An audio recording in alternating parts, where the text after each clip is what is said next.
Today, as requested, I'll be showing you how I do my strut, both in place and going backwards. I do it this way because it's the way I feel safest, and this is the way I think it looks best. I liken it to a model walking down a runway, so that's why I call it the runway strut. To start off, I want to talk about your posture and your weight distribution, which is key to doing the move in a balanced way. I want you to stand tall with your shoulders back and then give a slight bend to your knees. You want all of your weight to be directly in the middle going down. Next is your feet. You do not want parallel feet for several reasons. If you have trouble staying in place while standing on your skates, it might be because your feet are parallel. I always encourage everyone to stand in a V position or a position. This is the best way to stop your body from moving forwards or backwards.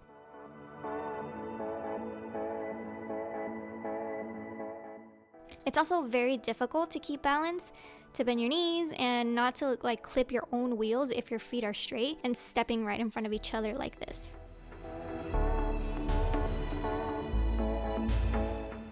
So for this move, I stand in a V position. This makes it much easier to move my feet back and forth while keeping my balance and my posture. Once your feet are in the V shape, strutting in front of each other is much easier. You want to make sure your weight is always going straight down, so your feet are quickly replacing each other to maintain the weight of your body right there in the middle. When I was first learning, I would do this pause right here, right before switching my feet, because it helps my body to prepare for the weight shift between the feet. And I encourage you to do this too, to stabilize yourself, and then eventually you'll see that you can skip right through that pause.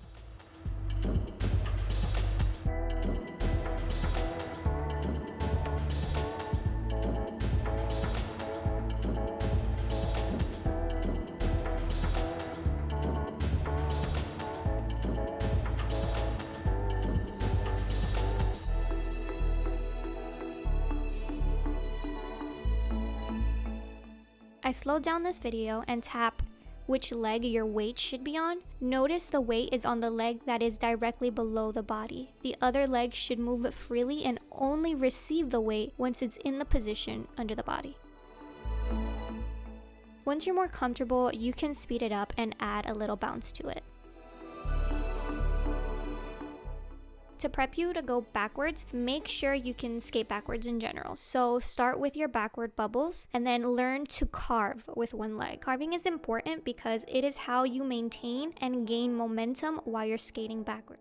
Make sure you check behind you as well. I know here I'm leading by faith and not by sight, but it's just because I'm used to this space, so please make sure you are checking behind you and looking behind you. I like to carve to start the move and give myself some momentum, and then it's the same idea as strutting in place. Start with your pause to stabilize yourself and then push through. The important part here is that when your foot moves forward to replace the other, in that diagonal movement that your foot is doing to be in the V shape, it allows you to carve or push down to keep pushing yourself back. This is how you continue going backwards with each foot. You can also see each time I carve or change my feet, I'm kind of pushing down and bending my knee.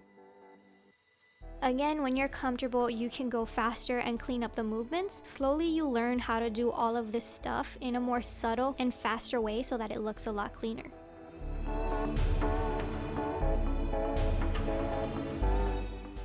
And that's it. Be sure to subscribe to check out the next tutorial that goes up, and let me know what else you'd like to see down in the comments below. See you in the next video.